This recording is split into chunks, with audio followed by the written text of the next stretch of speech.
update for you. Last week, we talked about James Watt, the founder and ex-CEO of Brewdog, and we discussed a bunch of stuff like allegations that were made about him, what people have said about working for Brewdog and his time as being a CEO and how his employees thought that he was terrible. But we also talked about a video of his that he put onto Instagram talking about how he doesn't think about a work-life balance. He thinks about a work-life integration, which of course we clowned on this channel, as we usually do for people who are this out of touch, in the work-life integration as a concept is essentially trying to make the work and your life the same thing, which you can only do if you don't have a real job. Like, you can only do that if your job as part of your life doesn't soul-crushing because it's not actual real work, which most people have to do in this country, which A, is outside of your home, and B, is grueling, awful drudgery that CEOs who are off doing business meetings don't necessarily have to deal with. So a day-to-day work-life integration is so monumentally out of touch for this multi-millionaire person who calls himself a punk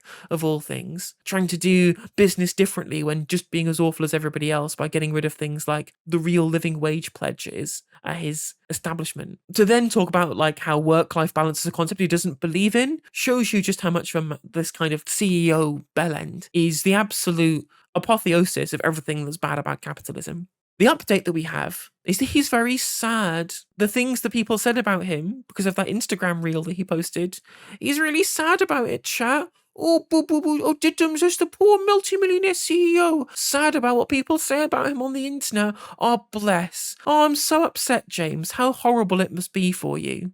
So this is an article in The National, which is the Scottish nationalist newspaper, saying that Brewdog's James Watt says people wanted to unalive him after he posted on Instagram.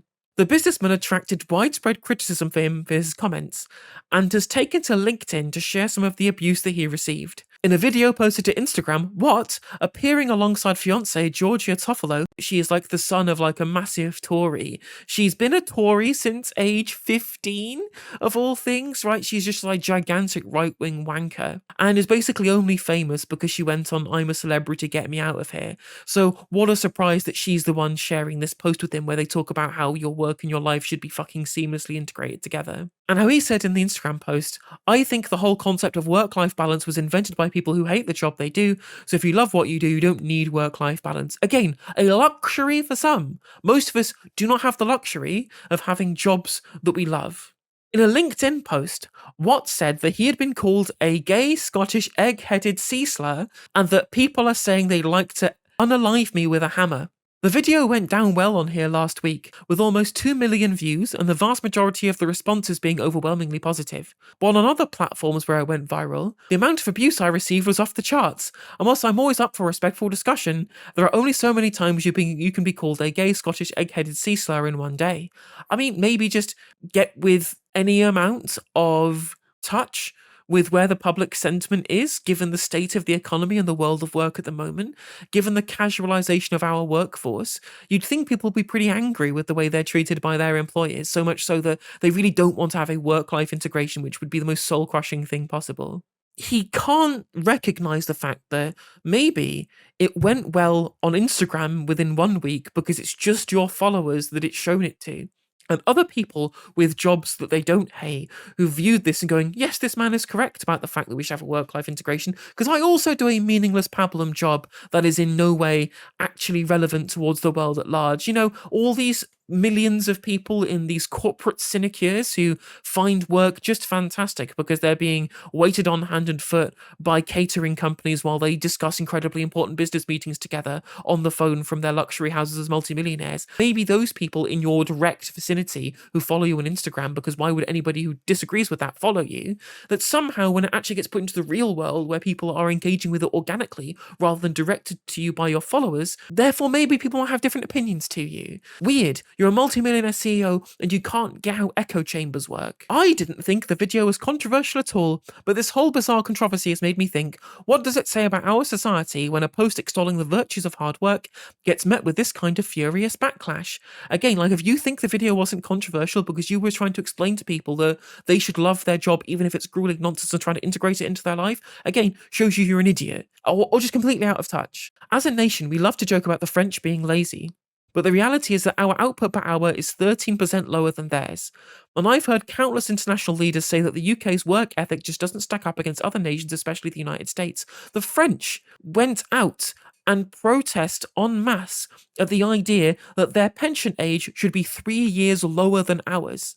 Like, I don't know whether we necessarily say that the French are lazy. The idea that they somehow value hard work, quote unquote, more than we do, whilst being the ones who are out there saying they should get to retire earlier than we do and manage to get the country stopped whilst this pension reform was going through, shows you just about how they treat their own rights better than we do ours, when we would just accept this from our government putting up the pension age. What continued? Indeed, a recent study by King's College London's Policy Institute found that Britain is now among the least work-oriented countries in the world. Worryingly, the study found the UK to be at least work-orientated by far of 24 nations involved. With other developed countries now leaving the UK behind economically, and as relative standards of living continue to plummet for families living in Britain, the Institute for Fiscal Studies' conclusion was clear.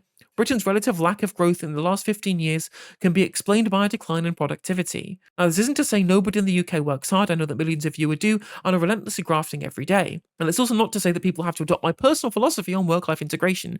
But since when did it become mainstream to hurl vile abuse at somebody sharing their approach to hard work? This man is an idiot.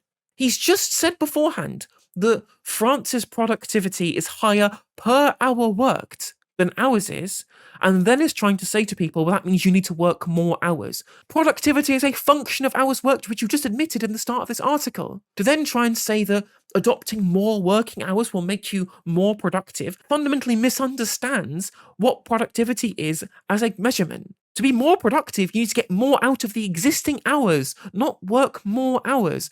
How do you get more out of existing hours of work? Through investment, through technological advancement, through better ways of working. The reason why our productivity isn't as high as other places is because we've not adopted these things.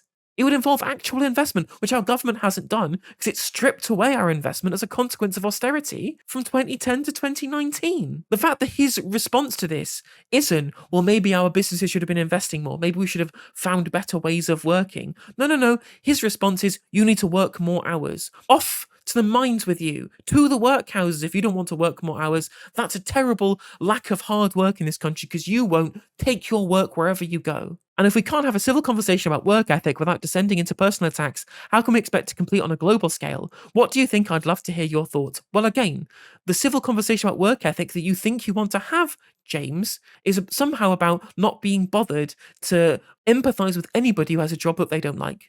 As simple as that. And you seem to denigrate in your original video people who do hate their job rather than talking about how we can make these jobs better for people, and trying to blame the people who do the work rather than the jobs that were created. Hey there, if you enjoyed the video, make sure that you like and leave a comment. That helps the video out in the algorithm. If you subscribe and ring the bell, it'll let you know when I go live. I stream every day on YouTube and Twitch. You can also follow all of my socials down in the description. And if you want to support me in a more financial manner, there's a join button for membership. It's just 99p to be a member on YouTube, as well as a Patreon, and there's some merch there as well. And hopefully I'll catch you on the next video. Take care.